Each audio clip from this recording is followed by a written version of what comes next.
Hutan mangrove di Teluk Ambon merupakan ekosistem pesisir yang sangat penting. Fungsi dan manfaat utama hutan mangrove adalah sebagai tempat hidup udang, ikan, kepiting, burung, dan mamalia laut. Mangrove telah membantu menjaga ketersediaan sumber daya ikan di laut yang tidak akan habis. Mangrove sebagai pelindung laut, sebagai benteng yang melindungi pemukiman dari abrasi, intrusi air laut, angin kencang, amukan badai, dan memperkecil gelombang tsunami. Mangrove mampu menyerap semua jenis logam berbahaya dan membantu membuat kualitas air menjadi lebih bersih. Mangrove membantu manusia dalam mendapatkan air bersih dan juga udara yang segar. Masyarakat yang tinggal di kawasan pantai biasanya banyak bekerja sebagai nelayan. Mereka mencari ikan dan berbagai sumber daya untuk menopang ekonomi keluarga.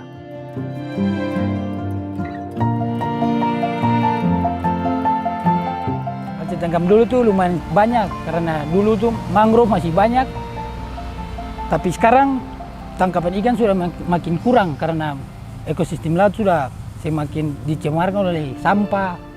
Biasa kita cari ikan, kepiting, udang sama dia. Saat sekarang kepiting semakin susah.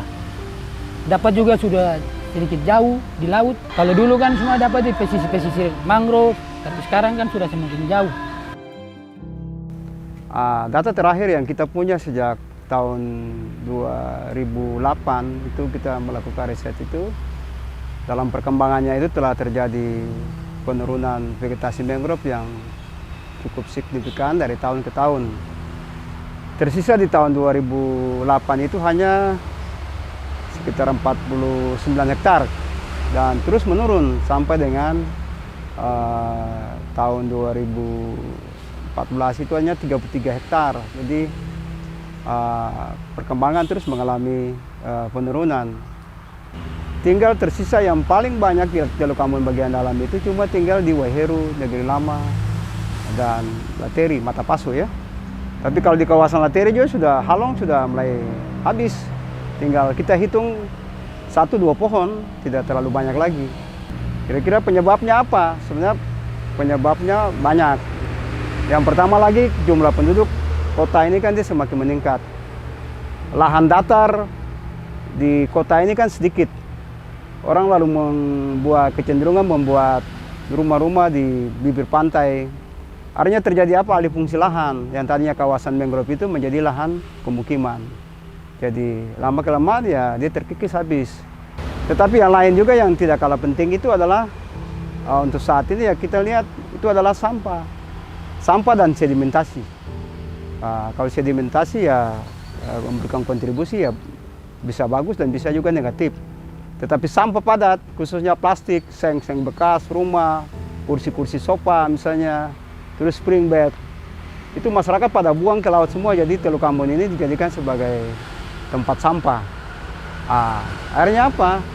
Mangrove itu mengalami tekanan yang luar biasa. Salah satu jalan untuk kita bisa atasi itulah kita harus tanam kembali. Kerusakan dan kehilangan mangrove juga memicu pelepasan gas-gas rumah kaca seperti karbon dioksida dan metana. Artinya, kerusakan dan kehilangan mangrove menjadi salah satu faktor pemicu pemanasan global karena meningkatkan konsentrasi gas rumah kaca di atmosfer.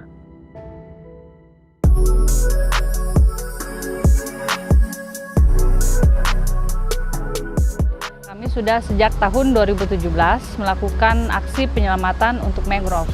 Dan aksi pertama kami itu di kawasan mangrove Poka. Nah, di sana itu kami sudah melakukan penanaman, pembersihan sampah, dan juga pemasangan jaring. Nah, menurut kami mangrove di Teluk Ambon ini perlu untuk ditanam kembali, ditumbuhkan kembali mangrove-nya, dan kita di Ambon ini harus lebih peduli terhadap pesisir. Sejak 2017 kami kemudian ke Lateri. Di sini Lateri kami sudah menanam dari 2019 sampai 2020 sebanyak kurang lebih 2000 mangrove. Tujuan kami untuk menanam di area pesisir Lateri karena di sini masih kosong mangrovenya. Kalau di Nania, di Paso, di Waiheri itu mangrovenya sudah banyak, tapi mangrove yang jarang ini ada di Lateri. Nah, makanya kami dengan komunitas melakukan penanaman di sini. Metode yang sering kami pakai untuk penanaman menggunakan jaring penghalang, karena seperti kita tahu bahwa sampah begitu banyak di ekosistem mangrove. Jadi kami menggunakan jaring dan juga kayu nani sebagai penyangga jaring itu, sehingga sampah tidak masuk di area mangrove saat kami menanam. Jadi proses pertumbuhan mangrovenya itu lebih cepat. Tujuan kami yaitu agar teluk ini kembali dipenuhi dengan mangrove, dan kami juga bisa menyadarkan masyarakat betapa pentingnya ekosistem mangrove ini untuk menjaga daerah pesisir untuk tetap stabil dan dari abrasi dan juga dari hal-hal yang dapat mengganggu daerah pesisir. Nah, kami berharap pemerintah juga bisa memperhatikan hal ini dan menjadikan ini sebagai sesuatu yang selalu dilakukan tahun demi tahun supaya mangrove kembali tumbuh lagi di Teluk Ambon. Setelah beta bergabung di Molucas Coastal Care, banyak hal yang beta dapatkan, mulai dari pengalaman, dan beta bisa pelajari dan bisa belajar bahwa setelah beta bergabung, beta bisa lebih menghargai dan menjaga lingkungan, terutama ekosistem laut. Salah satunya mangrove. Selama beta ada di masa kuliah, beta lebih banyak mendapatkan teori daripada praktek, tapi setelah beta bergabung, beta bisa tahu jenis-jenis apa saja yang ada di dalam Teluk Ambon. Salah satunya Rhizopora, Soneratia, dan Avicennia, dan ada beberapa lainnya. Komunitas Molucas Coastal Care menargetkan kedepannya akan menanam 8.000 mangrove untuk memulihkan wilayah pesisir di Teluk Ambon. Mangrove perlu dikelola secara bijaksana agar fungsi dan pemanfaatannya dapat berkesinambungan. Molucas Coastal Care berharap mangrove yang kami telah tanam ini tumbuh dengan baik sehingga kedepannya menjadi hutan mangrove lebat yang bisa dikembangkan menjadi salah satu objek wisata di Teluk Ambon dan menjadi tujuan wisata dari berbagai daerah maupun mancanegara.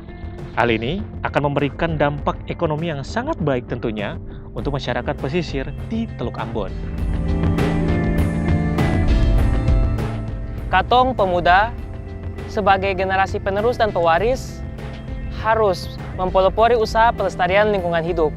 Katong harus peka terhadap masalah lingkungan yang ada di sekitar katong supaya katong dapat terlibat dalam memperbaiki, merawat, dan menjaga lingkungan di sekitar katong. Jangan katong lihat dari apa yang akan katong dapatkan, tetapi apa yang bisa katong beri. Karena dengan sendirinya katong akan mendapatkan berbagai manfaat dari alam yang telah alam sediakan untuk katong. Untuk hari ini, besok, dan masa depan, mari katong Kalisang Maluku.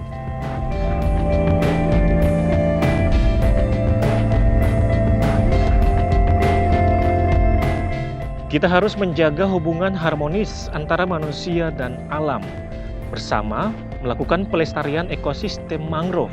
Kami tidak bisa sendiri. Kami membutuhkan basudara dong semua untuk mengembalikan mangrove Teluk Ambon bagi generasi penerus kita. Mari katong Kalisang Pesisir Maluku.